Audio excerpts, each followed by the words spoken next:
कल की कथा प्रसंग में हमने माँ ललिता त्रिपुर सुंदरी का चरित्र श्रवण किया। माँ ललिता त्रिपुर सुंदरी सभी देवों की अधिष्ठात्री जो देवी है, उनका सिंहासन 4 पायों पर स्थित होता है।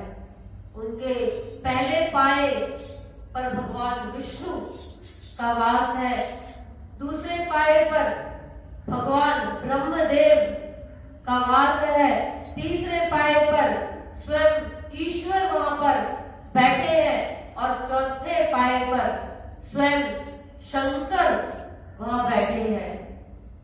मां भगवती के उस आसन पर कंफर्ट के रूप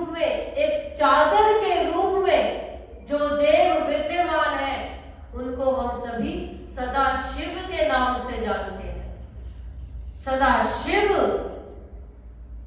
की छाती के ऊपर मां ललिता त्रिपुर सुंदरी का आसन है। वहां पर मां अपना आसन लगाए विराजमान रहती है हमेशा।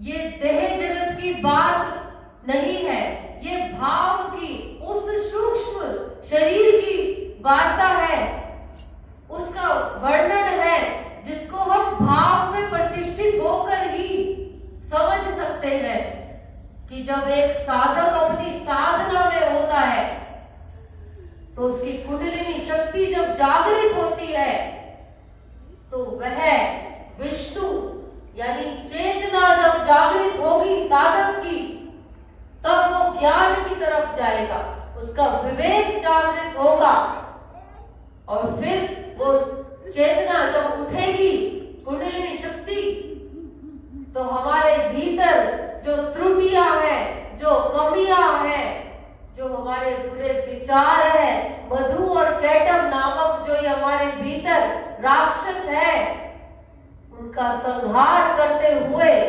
जब वह कुंडलिनी और अपनी गति करती है तो सदाशिव के रूप में जब वह कुंडली सहस्त्रसार में जाकर जब पहुंचती है तो वहां पर शिव और पार्वती का मिलन हो जाता है।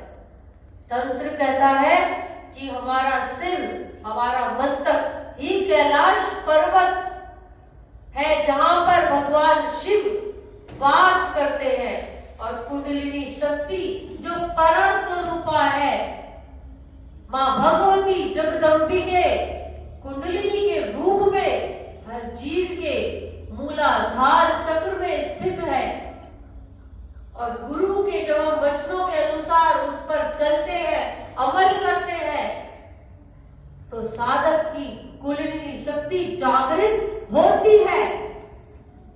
यदि साधक अपने गुरु के वचनों पर अमल करे तो घोर साधना में जाकर अपने इसी जन्म में अपने मोक्ष के द्वार स्वयं खोल सकता है, क्योंकि वेद कहते हैं अहम ब्रह्मास्मि, हम ही ब्रह्म है। ब्रह्म में और जीव में कोई भेद नहीं है। तंत्र कहता है केवल और केवल वो शरीर का ये भेद ही जीव के अंदर, साधक के अंदर रह जाता है कि मैं शरीर हूं। केवल इसी भेद के कारण विभिन्न प्रकार के साधु, महात्मा, साधक जितने भी हुए, उनमें से कुछ ही उस मोक्ष को प्राप्त कर पाए। यही त्रुटि उनसे रह गई कि वो अपने शरीर के का जो मोह है उसको नहीं त्याग पा रहे हैं। जैसे कि कल की कथा प्रसंग में हमने श्रवण किया था कि जन्मेजय ने अपने पिता परीक्षित को मोक्ष दिलवाया।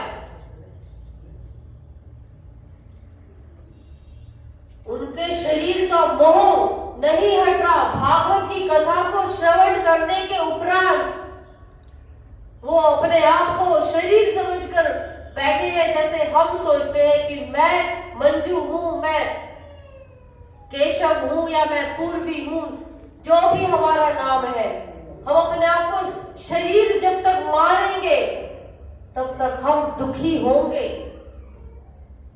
विज्ञान कहता है हम सभी जीव कहीं ना कहीं मनोरोगी है, मन का रोग हुआ है हमें। मेरा हाथ थक गया।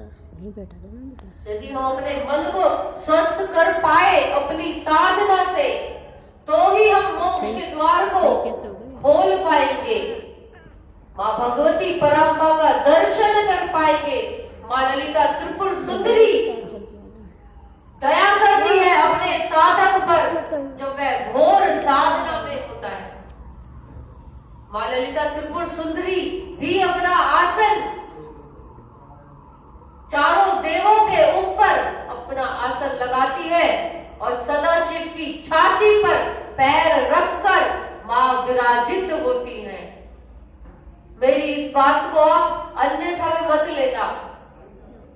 क्योंकि भगवान सदाशिव, भगवान विष्णु, भगवान शंकर, भगवान ब्रह्मदेव की जो परम शक्ति है वही है ललिता त्रिपुर सुंदरी, मां षोडशी के नाम से भी जिसे हम आज जानते हैं। वही है श्री विद्या का रूप। श्रीमद् देवी भागवत की जो ये कथा है, ये श्री विद्या स्वरूपिणी मां जगदम्बिके अब सभी के समक्ष आज विराजमान है। हम इस पुस्तक को मात्र पुस्तक ना माने, अक्षर ब्रह्म के रूप में मां हम सभी के समक्ष विराजमान है। श्री विद्या की विद्या जो है तंत्र में उसे अंतिम विद्या बताया है। जो शाक्त साधक होते हैं उनके लिए अंतिम पड़ाव है। इसके बाद फिर साधक को कोई साधना करने की आवश्यकता नहीं रह जाती। वही है मां ललिता त्रिपुर सुंदरी। उनकी साधना भगवान कार्तिकेय ने करी, श्री विद्या की दीक्षा ली उन्होंने। हम सभी जनसाधारण के लिए उन्होंने ग्रंथ लिखे ताकि हमें भी ज्ञान हो सके कि श्री विद्या कौन है। तंत्र में 36 तत्व बताए जाते हैं कि जब साधक एक एक सीढ़ी अपने तत्वों को पार करता हुआ जब अंतिम सीढ़ी पर जब चढ़ता है तो कहीं ना कहीं कुछ और नहीं, केवल और केवल श्री विद्या की ही साधना होती है। सभी शाक्त जो साधक है उनके लिए परम आवश्यक है कि हम अपनी साधना को इस तरीके से बढ़ाए, अपने गुरु के वचनों पर चलते हुए और मां भगवती परात्मा से ये प्रार्थना करें कि हे मां, वो श्री विद्या की साधना का रहस्य हम भी जान सके, उस सीढ़ी तक हम भी पहुंच सके, इतनी कृपा करना। क्योंकि श्री विद्या की जो साधना है वो सामूहिक नहीं दी जाती, वो बहुत ही कठोर से कठोर वो साधना है। मेरे ठाकुर रामकृष्ण परमहंस जी ने वो साधना की और मां भगवती को उसी जन्म में प्राप्त कर लिया। उस साधना को प्राप्त करने के लिए जीव को साधक बने रहने की आवश्यकता है। बाहरी साधनों को जोड़कर जो हम पूजा पाठ यज्ञ अनुष्ठान अथवा जाप जो हम कर रहे हैं वो केवल और केवल पूजा पाठ है। साधना अपने आंतरिक में हम कितनी शुद्धि है हमारी, जब हमें इस बात का पता लगता है कि हम कितने पानी में हैं, तो हमारी साधना की शुरुआत होती है।